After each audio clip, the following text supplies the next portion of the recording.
Welcome back to another React video.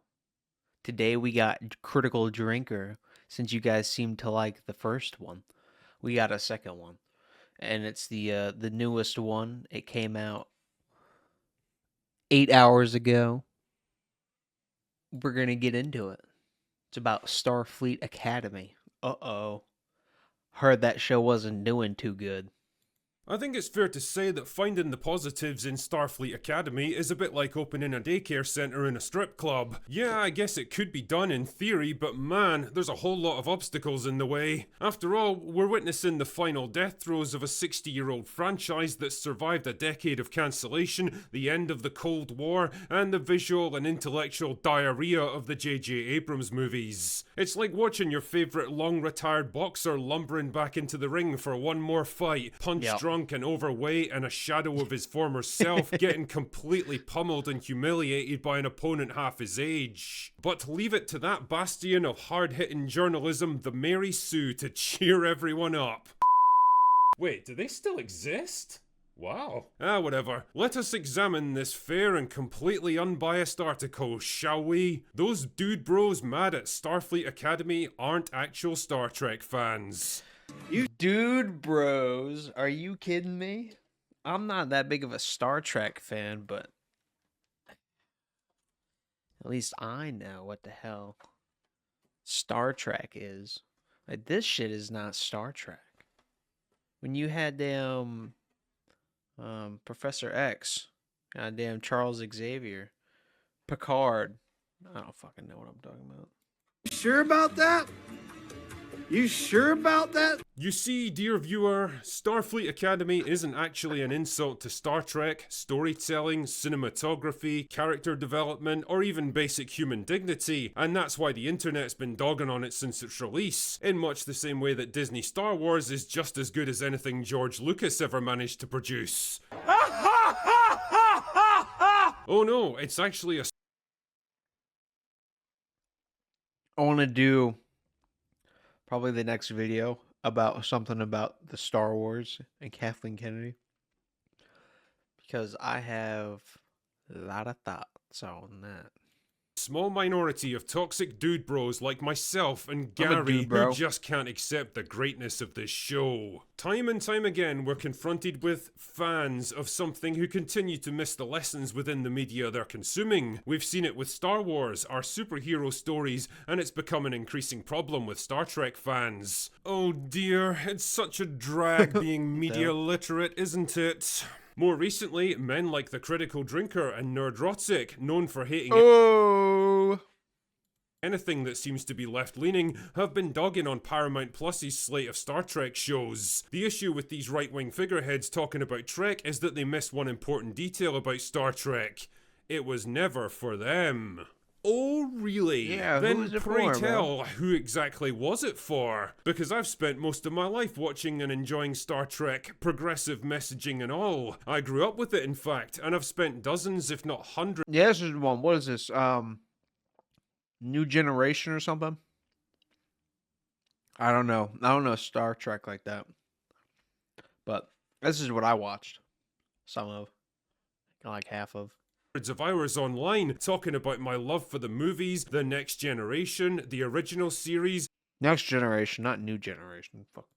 Shit, man, I'm one of those crazy people who even enjoyed Voyager, the first Star Trek show led by a female captain, no less. Ooh. But since men like these ex-personalities think they're the authority on all things nerdy, the reality is they just speak loudly and incorrectly about these franchises. Look, you can use your money to buy every Star Trek toy out there. Doesn't mean you understand what this series is saying to you. And now with the new series Star Trek Starfleet Academy, we've seen an uptick in their... Well, there's a reason why Next Generation is so good. lack of understanding of what Gene Roddenberry sought to do with Star Trek. Really? Well, it seems like we're not the only ones who lack understanding, Mary Sue writer. See, we don't claim to be the final authority on anything, we're just people with opinions. We put those opinions out there on the internet, and we invite others to engage with them however they see fit. If those opinions are well thought out, capably argued, and backed up with knowledge and experience, then well, people tend to listen to them. The problem for you seems to be that more people agree with our opinions on Starfleet Academy than yours. Sucks to be you, I guess.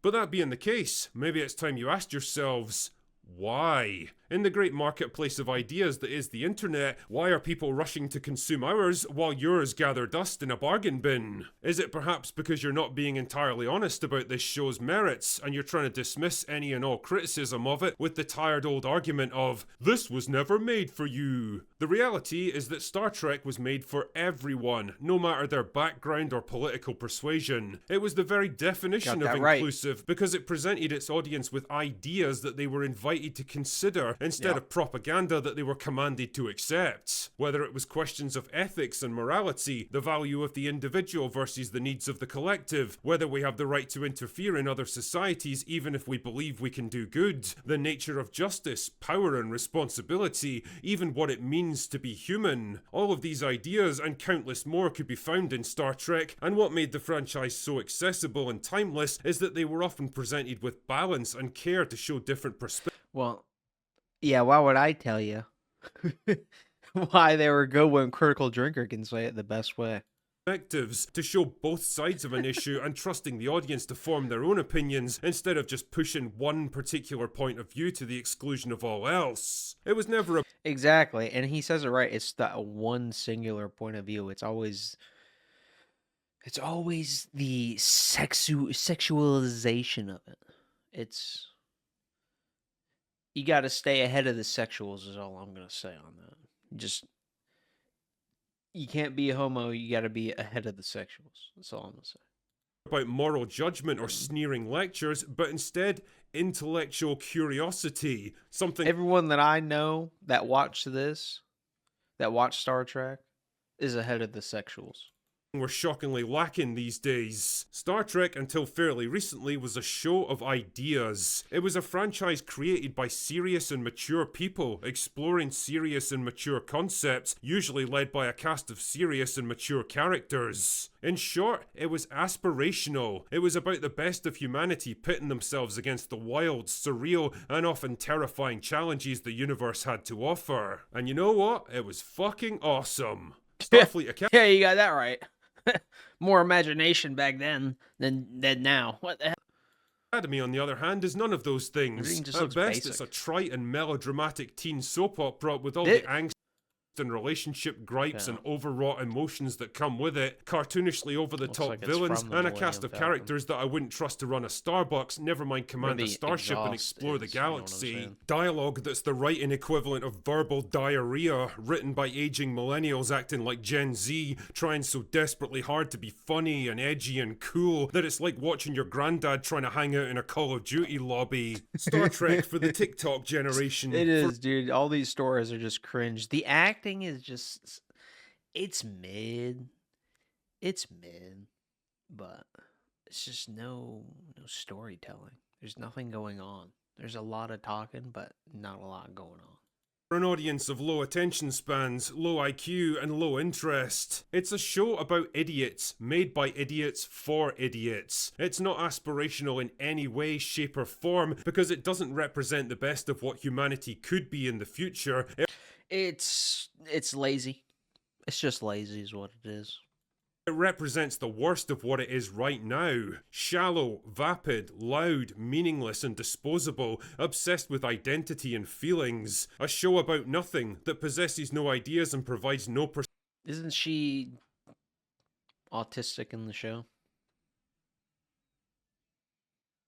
Perspectives. Unlike the good people of the Mary Sue, I don't profess to be the authority on all things Star Trek, but in my humble opinion, I think Gene Roddenberry would be disgusted to see what's become of his creation. And quite frankly, he's not the only one. All of this is to say that Starfleet Academy is what I've always loved that's a about nice Star Trek. flashbang. It feels like a warm hug and is fun, adventurous, and exactly the kind of world that Roddenberry dreamt of 60 years ago. I don't know about so that don't one. let a bunch of nonsense on social media try to paint the show in any other way. Well, Mary Sue, I don't know what to tell you. I've explained my reasons why I think this show isn't worth watching, but That if looks you genuinely stupid. think it's great and it makes you happy, then well, That looks it so shouldn't really dumb. matter what a bunch of curmudgeonly YouTubers have to This looks like the damn thinnest plastic ever made. say about it, should it? Unless, of course, there's a horrible Armor. little doubt in the back of your mind that maybe That shit looks like what you wear at laser tag. Like yeah, the little vest that they give you. That's what that shit looks. It looks like they're playing laser tag. Starfleet Academy isn't the creative triumph you've convinced yourself it is. That maybe the reason so many people are criticizing it is that, well, it actually is. What the hell was that? Hold on. What the hell? Your mind that maybe Starfleet Academy isn't the creative triumph you've convinced yourself it is. That Uh-oh. maybe the reason so many people are criticizing it is that.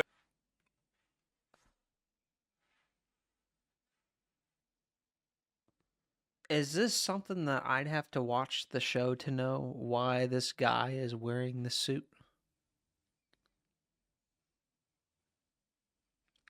Okay.